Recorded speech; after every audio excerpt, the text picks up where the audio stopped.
Hello, this is Dr. Brett Butterfield.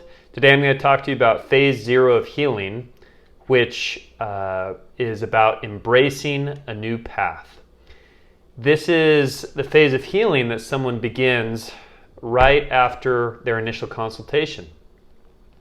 So they can get started with this right away. And this is all about making some commitments, okay? So I made another video recently where I said, if you want things to change, if you want things in your life to change, you've got to change things in your life. And that's what this phase is about, is the first commitments you make. And it's the first things that we need to put in place in order to get value and benefit out of the therapeutic modalities and healing methods that we use. Okay? So let's launch into these. So there's several habits, there's many habits that could be considered very important, and these 4 are the ones that we focus on, we consider to be the most important. We really want these in place and done well before we begin care. So the first one is drinking water. All of these, by the way, don't cost any money, which is pretty cool. You know, water is pretty minimal. You might consider getting a filter. So it's what I've been using is a Berkey filter.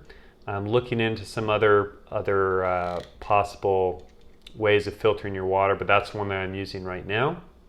Spring water can be very good. Okay, RO and distilled water are the ones I'm kind of feeling out and seeing how I feel about those. But the goal is that we want to get 2/3 of your body's weight in ounces. Okay? So for a 150-pound individual, they're going to be required to drink 100 ounces of water a day.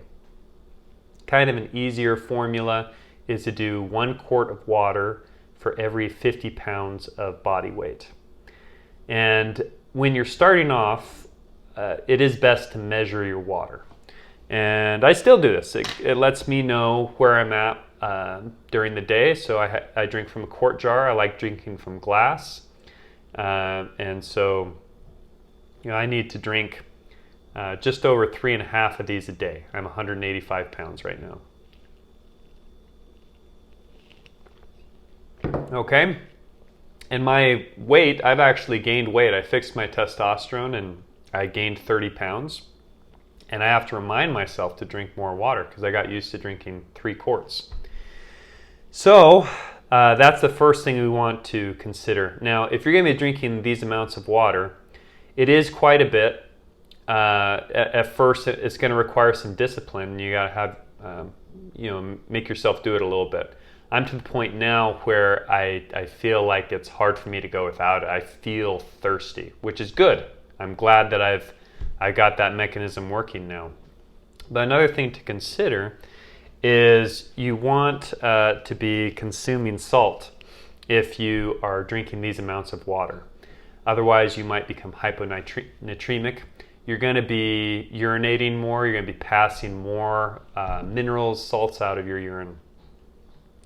And so you got to replace that salt. We say don't put it in your water. You want to put it in your food, on your food, okay? So you salt it to taste and you let your taste be your guide. Your body knows how much salt you need, okay?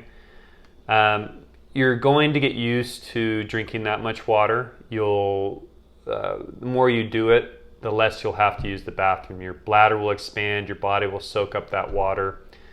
So at first you might want to plan so you're not drinking all your water at night, and so you're more likely to need to use the bathroom, wake up to use the bathroom. So try and get it in throughout the day and get it all in before the end of the day. If you're going to be sweating and you're going to be losing water that way, and so you're going to want to replace any water that you sweat. So we really want this water in place because you're going to be detoxing as part of your healing process. And you need that water in order to adequately release the toxins. Water is cleansing. And so it's the first thing we want in place Very important. It can cause almost any symptom. So we say, assume that every symptom is caused by dehydration until you know that someone's hydrated, because the body is 2/3 water. Okay? Next, we want to eliminate all sweeteners. I say that and people will say, well, what about honey? Well, do you use it to sweeten your food? Yes. Okay, that's a sweetener, so we want to eliminate it. What about stevia? Do you use that to sweeten your food? Yes. Okay, so all sweeteners, so sugar, syrups, anything that you use to sweeten your food, you want to eliminate. Now, phase 0 is a minimum of 7 days. This requirement's not going to be forever. Later on, there are some sweeteners that are allowed that work with your physiology. But we want to get rid of it for at least 7 days, give the body a break from the stressors of these sweeteners. Some people are also going to need to eliminate alcohol and caffeine, which can also be stressors on the sugar regulation mechanisms.